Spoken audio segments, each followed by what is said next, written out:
Assalamualaikum warahmatullahi wabarakatuh. Jumpa lagi dengan channel Ponco Juwono. Mudah-mudahan kita senantiasa diberikan kesehatan dan keberkahan.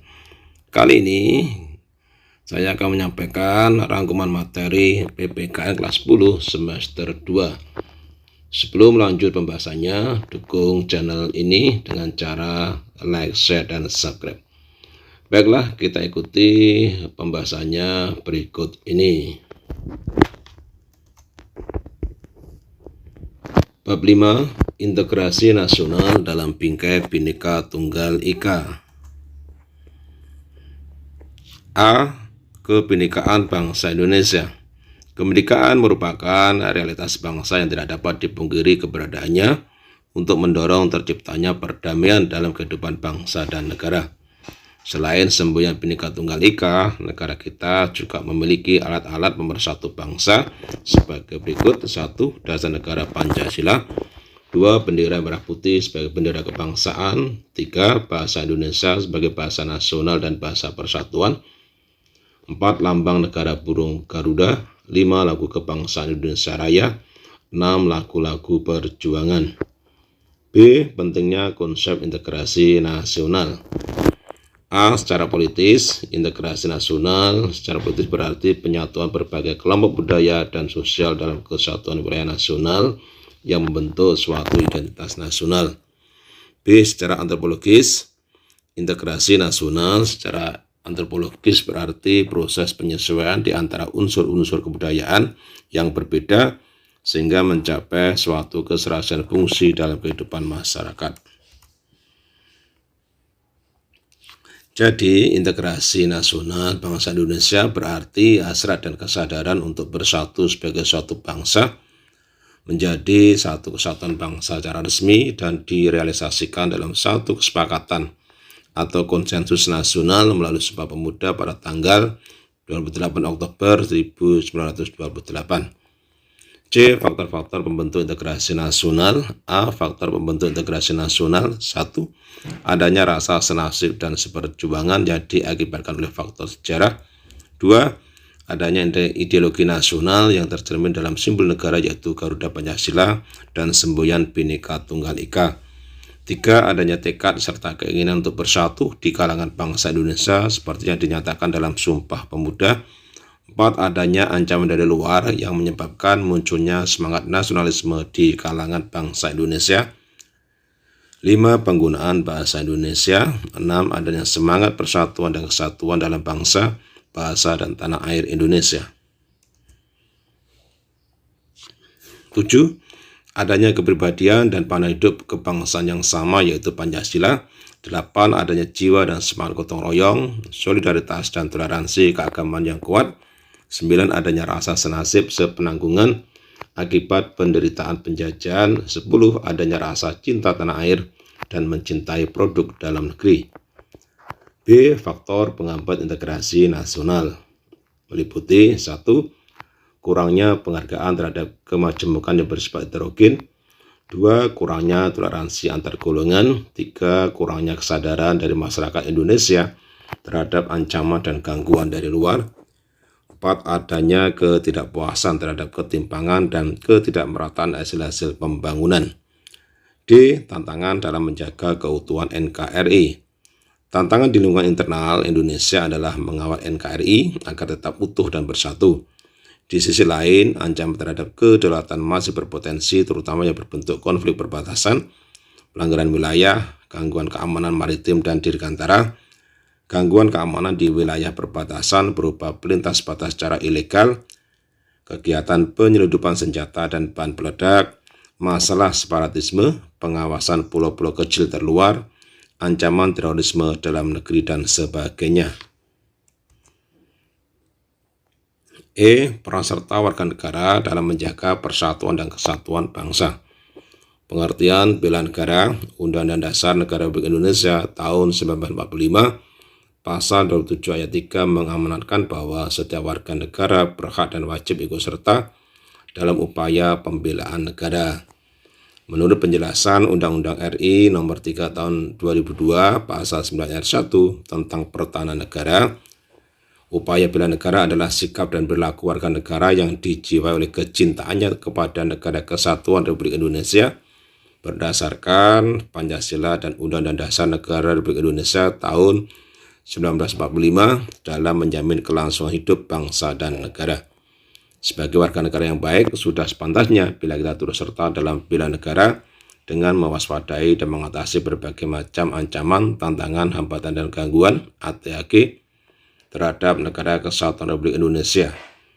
Ancaman, tantangan, hambatan, dan gangguan tersebut dapat datang dari luar negeri, bahkan dari dalam negeri sekalipun. Adapun pengertian sederhana dari ancaman, tantangan, hambatan, dan gangguan adalah sebagai berikut. 1. Ancaman adalah usaha yang bersifat mengubah atau merombak kebijaksanaan yang dilakukan secara konsepsional melalui tindak kriminal dan politis, baik ancaman militer maupun non-militer dari luar negeri maupun dalam negeri. 2. Tantangan adalah hal atau usaha yang bertujuan untuk menggugah kemampuan. 3. Hambatan adalah usaha yang berasal dari diri sendiri yang bersifat atau bertujuan untuk melemahkan atau menghalangi secara tidak konsepsional. 4. Gangguan adalah hal atau usaha yang berasal dari luar yang bersifat atau bertujuan melemahkan atau menghalangi secara tidak konsepsional atau tidak terarah. Beberapa macam ancaman dan gangguan pertahanan dan keamanan negara. A. Dari luar negeri, berupa agresi, pelanggaran wilayah oleh negara lain, spionase, sabotase, dan aksi teror dari jaringan internasional. B. Dari dalam negeri, pemberontakan bersenjata, konflik horizontal, sabotase, aksi-aksi kekerasan yang berbau sara, gerakan separatis, atau upaya pemisahan diri untuk membentuk negara baru, dan pengerusakan lingkungan. Kesediaan warga negara untuk melakukan bela negara. Dalam Undang-Undang RI Nomor 3 Tahun 2002 tentang Pertahanan Negara, Pasal 9 ayat 2 ditegaskan berbagai bentuk usaha pembelaan negara. A. Pendidikan kewarganegaraan. B. Pelatihan dasar kemiliteran. C. Pengabdian sebagai Tentara Nasional Indonesia. D. Pengabdian sesuai dengan keahlian atau profesi. Materi yang kedua yaitu bab 6, ancaman terhadap negara dalam bingkai Bhinneka Tunggal Ika. A. Ancaman terhadap integrasi nasional. Posisi silang yang diberikan Tuhan kepada negara Indonesia tidak hanya meliputi aspek kewilayahan saja, melainkan meliputi pula aspek-aspek kehidupan sosial, antara lain: 1. Penduduk Indonesia berada di antara daerah berpenduduk padat di utara dan daerah berpenduduk jarang di selatan. 2. Ideologi Indonesia terletak antara komunisme di utara dan liberalisme di selatan. 3. Demokrasi Pancasila berada di antara demokrasi rakyat di utara atau Asia Daratan bagian utara dan demokrasi liberal di selatan. 4. Ekonomi Indonesia berada di antara sistem ekonomi sosialis di utara dan sistem ekonomi kapitalis di selatan. 5. Masyarakat Indonesia berada di antara masyarakat sosialis di utara dan masyarakat individualis di selatan. 6. Kebudayaan Indonesia berada di antara kebudayaan timur di utara dan kebudayaan barat di selatan. 7. Sistem pertahanan dan keamanan Indonesia berada di antara sistem pertahanan kontinental di utara dan sistem pertahanan maritim di barat, selatan, dan timur. Dengan demikian, maka posisi silang Indonesia merupakan sebuah potensi sekaligus ancaman bagi integrasi nasional bangsa Indonesia. Ancaman bagi integrasi nasional tersebut datang dari luar maupun dari dalam negeri Indonesia sendiri dalam berbagai dimensi kehidupan. Ancaman tersebut biasanya berupa ancaman militer dan non-militer. Berikut ini uraian secara singkat ancaman yang dihadapi bangsa Indonesia, baik yang berupa ancaman militer maupun non-militer. 1. Ancaman di bidang militer. Perkembangan persenjataan militer di setiap negara terus ditingkatkan. Bahkan ada negara yang memiliki senjata pemusnah massal yang berbahan kimia dan nuklir. Aktivitas ini merupakan ancaman militer yang menggunakan kekuatan bersenjata yang terorganisir. Ancaman ini dinilai mempunyai kemampuan membahayakan kedaulatan negara, keutuhan wilayah, dan keselamatan segenap bangsa. Kekuatan senjata ini dapat digunakan untuk melakukan agresi atau invasi, pelanggaran wilayah, pemberontakan bersenjata, sabotase, spionase, aksi teror bersenjata, dan ancaman keamanan laut dan udara. 2. Ancaman non-militer. Ancaman non-militer pada ikatnya ancaman yang menggunakan faktor-faktor non-militer dinilai mempunyai kemampuan yang membahayakan kedaulatan negara, kepribadian bangsa, keutuhan wilayah negara, dan keselamatan segenap bangsa.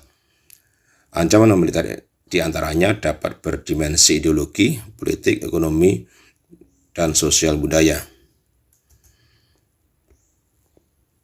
Contoh ancaman non-militer seperti pengaruh gaya hidup, lifestyle, kebarbaratan, sudah tidak mencintai budaya sendiri, tidak menggunakan produk dalam negeri, dan sebagainya. Ancaman non-militer memiliki karakteristik yang berbeda dengan ancaman militer, yaitu tidak bersifat fisik, serta bentuknya tidak terlihat seperti ancaman militer.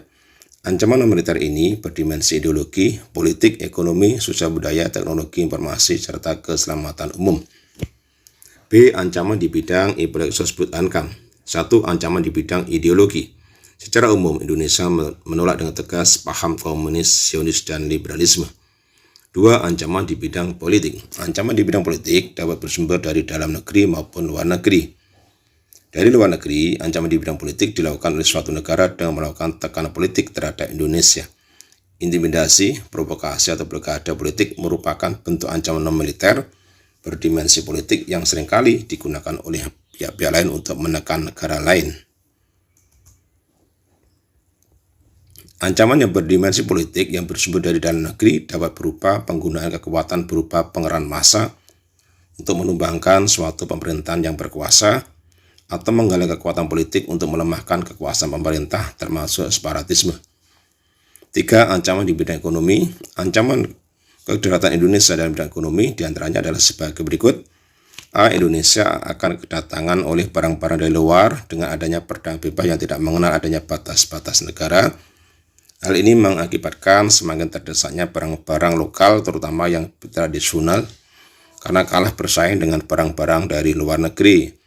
B. Perekonomian negara kita akan dikuasai oleh pihak asing seiring dengan semakin mudahnya orang asing menanamkan modalnya di Indonesia. C. Persaingan bebas akan menimbulkan adanya pelaku ekonomi yang kalah dan menang.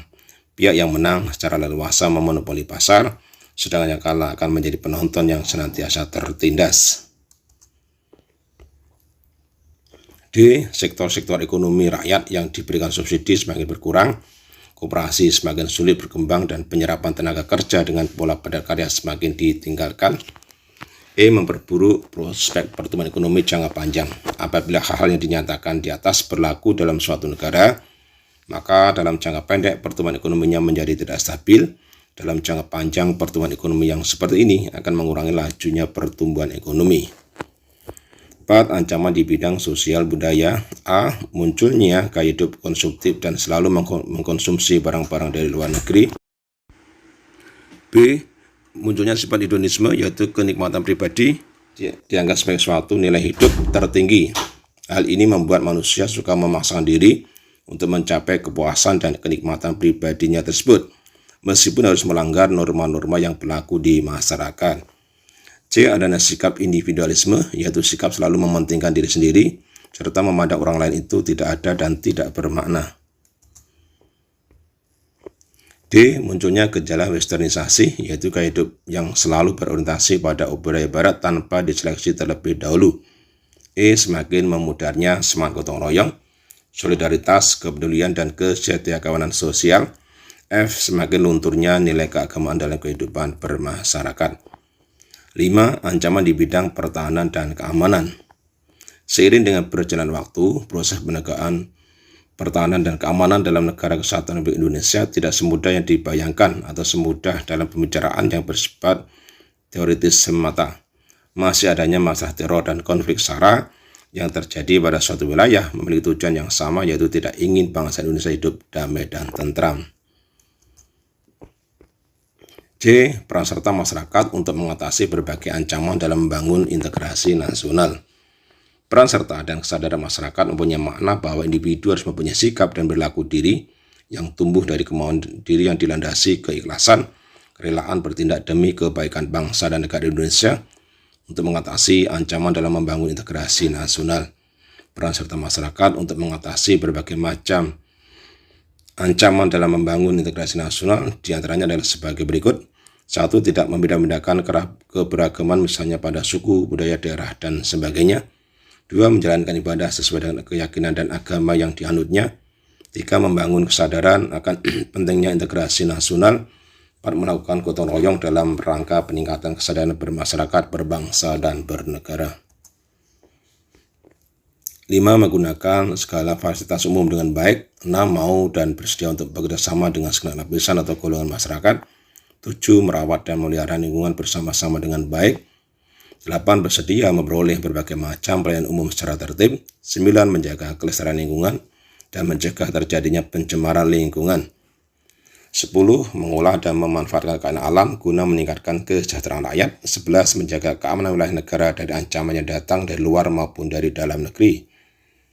12. Memiliki kesempatan yang sama untuk merayakan hari besar keagamaan dengan aman dan nyaman. 13. Berpartisipasi dalam berbagai kegiatan yang dilakukan dalam masyarakat dan pemerintah.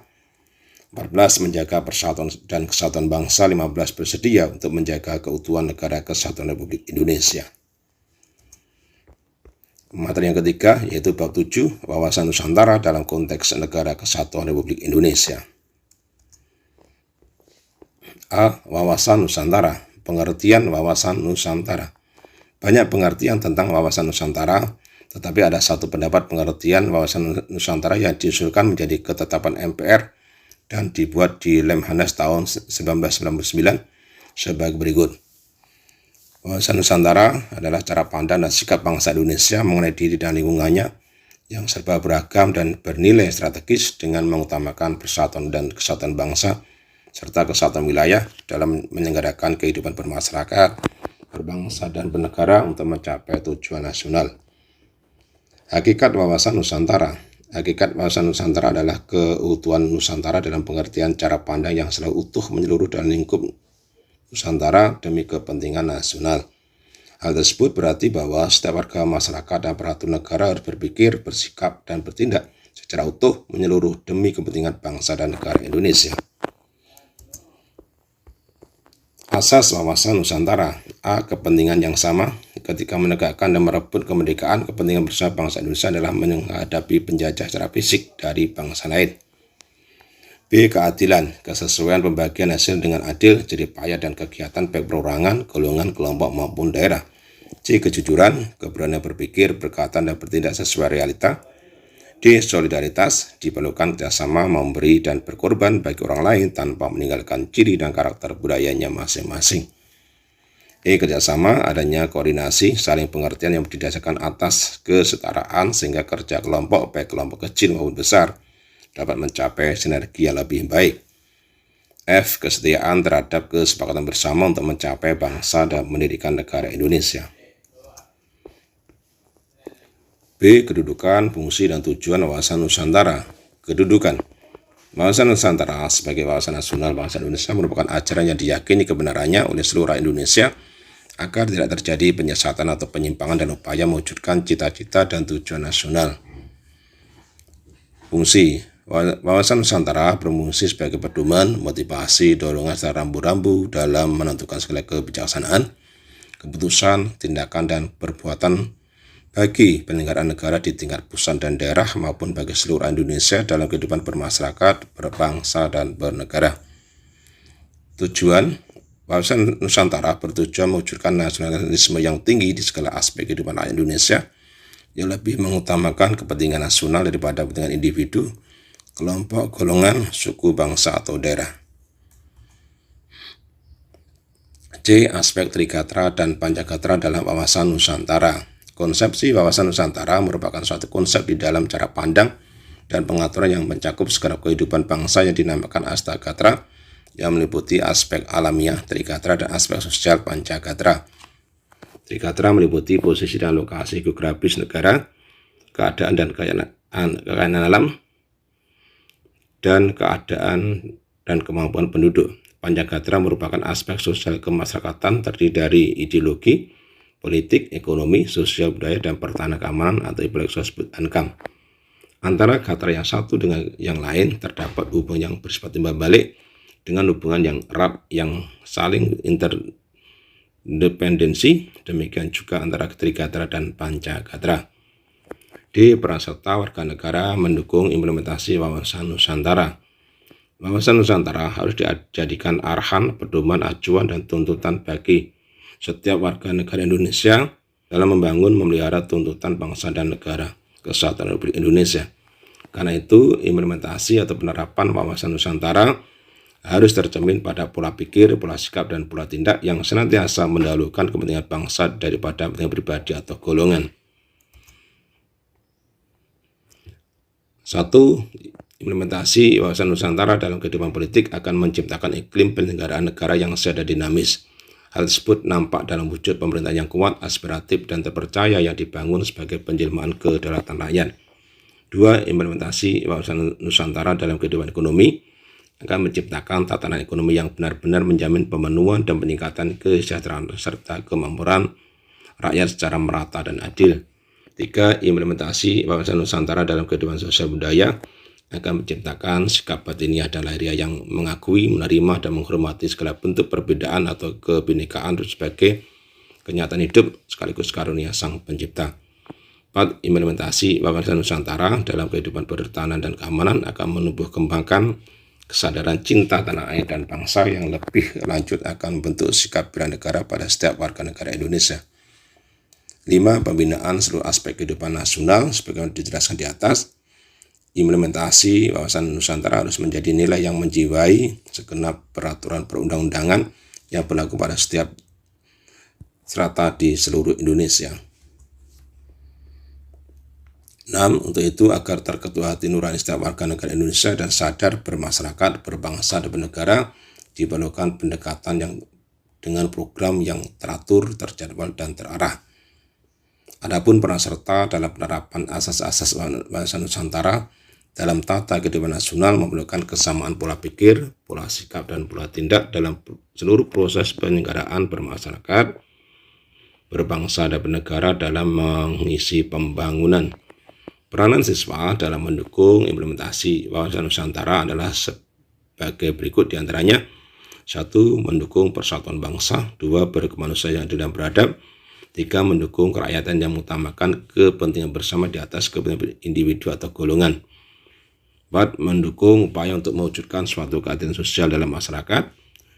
5. Mempunyai kemampuan berpikir, bersikap rasional dan dinamis, berpandang luas sebagai intelektual. 6. Mempunyai wawasan kesadaran berbangsa dan bernegara untuk membela negara yang dilandasi oleh rasa cinta tanah air.